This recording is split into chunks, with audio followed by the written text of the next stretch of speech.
This is the first time in Genesis that we see somebody weeping, that Abraham's weeping, you guys. Like this is, I mean, compared to this last chapter, right, that we just went through, he's weeping about what happens here. So stay tuned and let's dive into Genesis 23.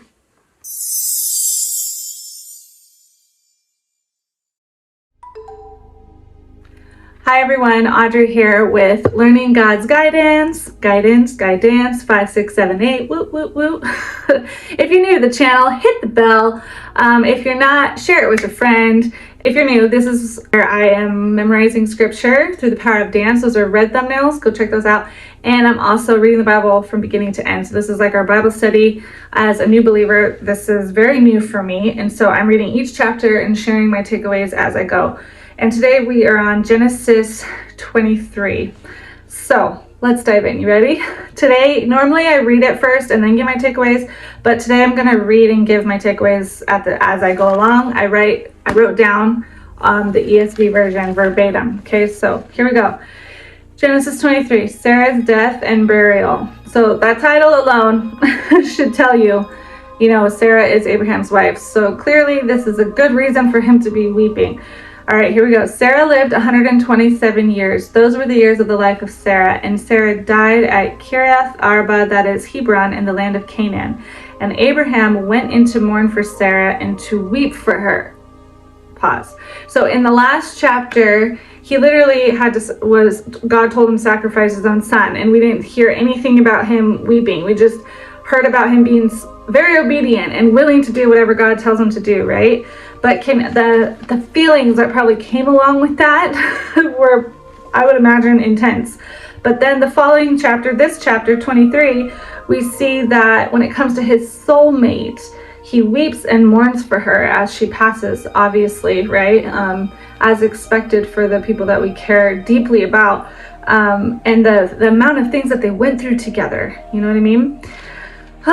They went through so much. I think about the previous chapters about Hagar and how Isaac came into their life, and just thinking, oh yeah, I'm 75 and you're 100 and we're gonna have a baby at this time. Like, which couple could say that they've gone through that other than them, right? That God's like, here you go at 100 years old.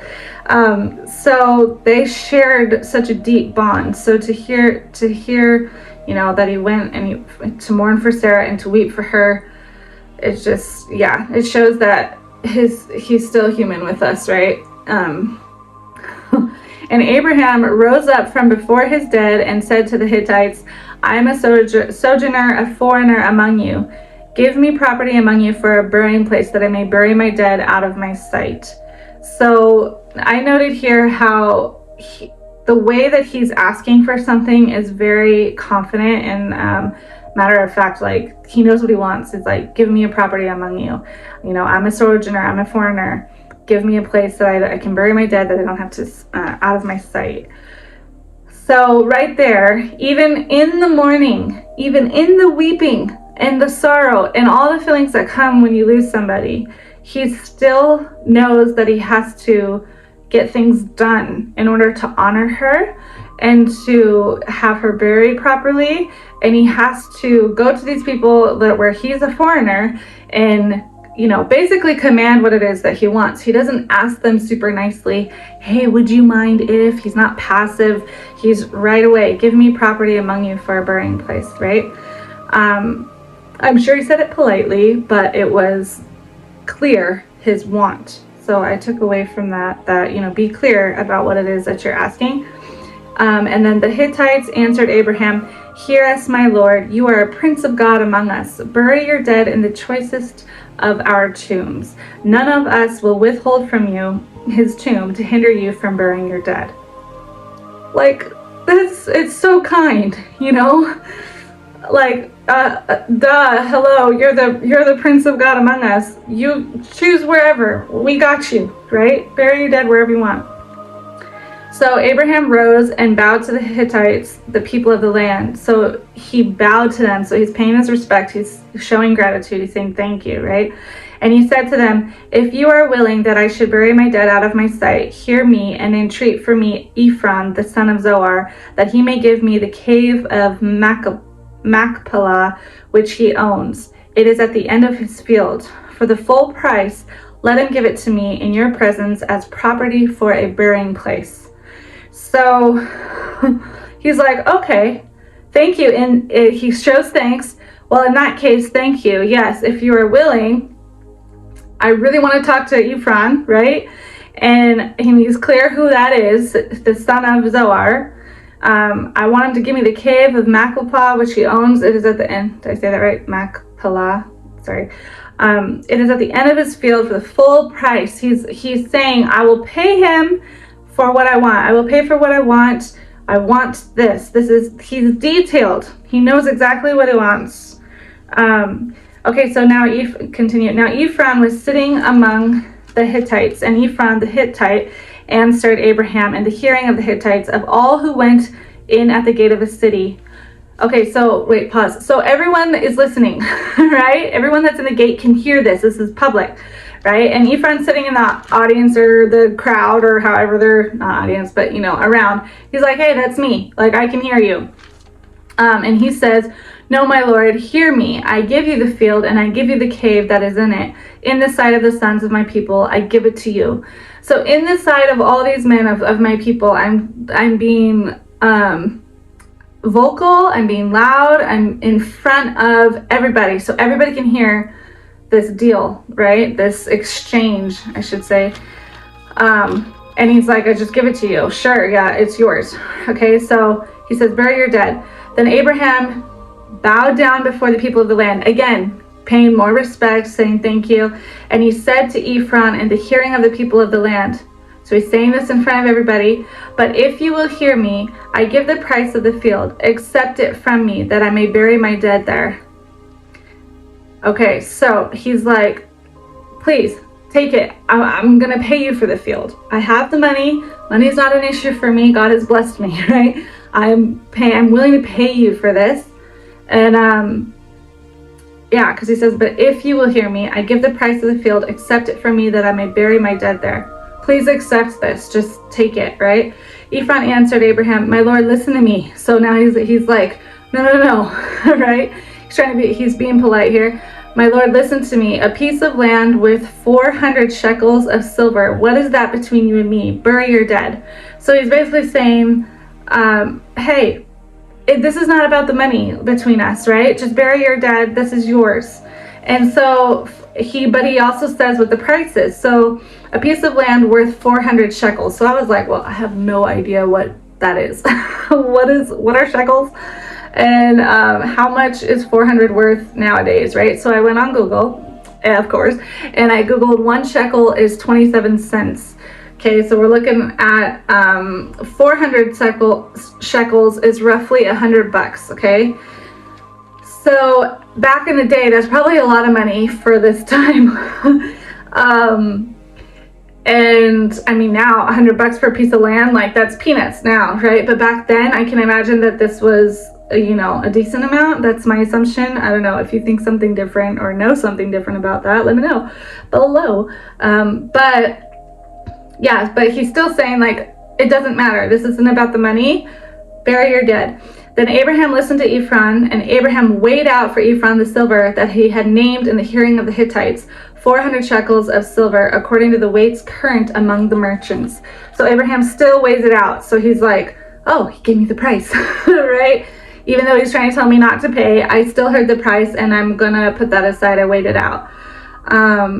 And so, okay, so the field of Ephron in Machpelah, which was to the east of Mamre, the field with the cave that was in it, and all the trees that were in the field throughout its whole area was made, I can't read my writing. Okay, was made owed to Abraham as a possession in the presence of the Hittites before all who went in the gate of the city. So this was done in front of everybody. This is the third time that they've made that known. God's made that known in here, that this was in front of a bunch of people. So after this, Abraham buried Sarah, turn the page, his wife, in the cave of the field of Machpelah, east of Mamre, that is Hebron, in the land of Canaan. The field and the cave that is in it were made over to Abraham as property for a burying place by the Hittites. Okay, so and that's the end of chapter 23. So another takeaway that I had thought about, I wrote down here, basically: accept good offers, it's okay to mourn, ask and negotiate, and give willingly, and show respect. Those were like my bullet points of what I take away from it. Okay, so as I was pondering what, how they were having this exchange when it came to, here's the land, no, I'll pay you for it, no, accept my offer, please let me pay you for it, no, I got it, oh, what's the price, oh, this is the price, it's not about the price though, here's the money. They're going back and forth. It just had me kind of go on this tangent of thinking about how often, just like in business and stuff, of like when you're wanting to, like, say you have an offer of something you want to offer, and you're like, what do I price it at? Is it too high? Is it too low? And we're sometimes, especially if we're new to it, or if we're like hesitant, is someone going to buy this? I know it's worth this amount of money, but like, if I say that number, are they going to think it's too high or too low? And and here it's not like Abraham gave him more than what he had said it was worth, right? So it had me thinking about when you're making an offer, or when you're coming up with how much you think your product, like what's the value of it, being confident to say what that number is, and knowing that the other person, to them, like for Abraham, he's like, yeah, no problem, I got it. Like, this is no big deal. Whereas maybe the other person's thinking, that's a lot of money. I don't, and if they actually believed it was worth 500 shekels, but they only charged 4, but the other person actually was ready to pay 800, right? Because people pay, the exchange of it is, they'll give you the money if they think what you're offering is more valuable than the money. That's why they give you the money, right? For the more valuable thing that they're getting out of it. So I just had me thinking about how if we don't say what we believe the value is at a good value, and and we could miss out on blessings, right? Of what it is we know deep down that's what it's worth that we're offering to somebody.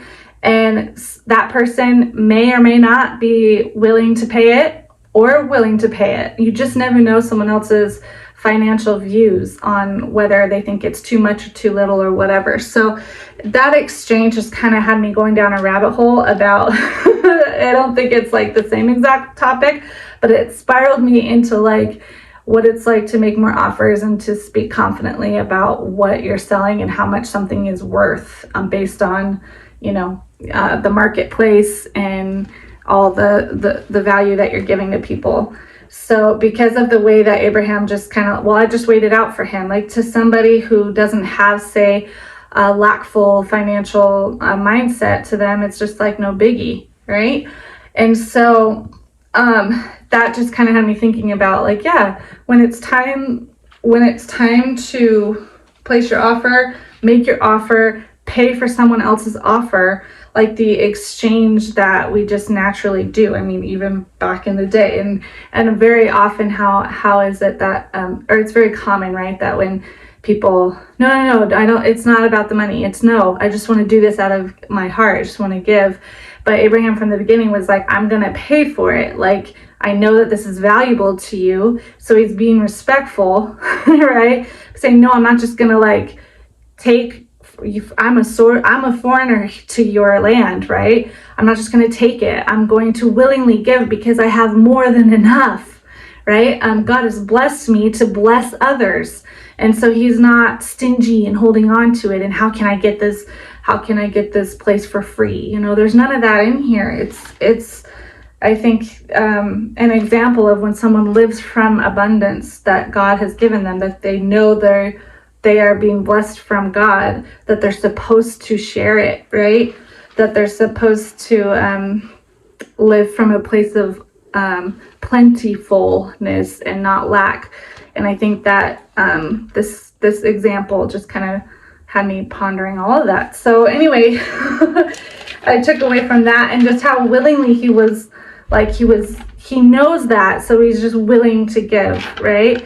And then in that whole process, he bowed and paid respect. And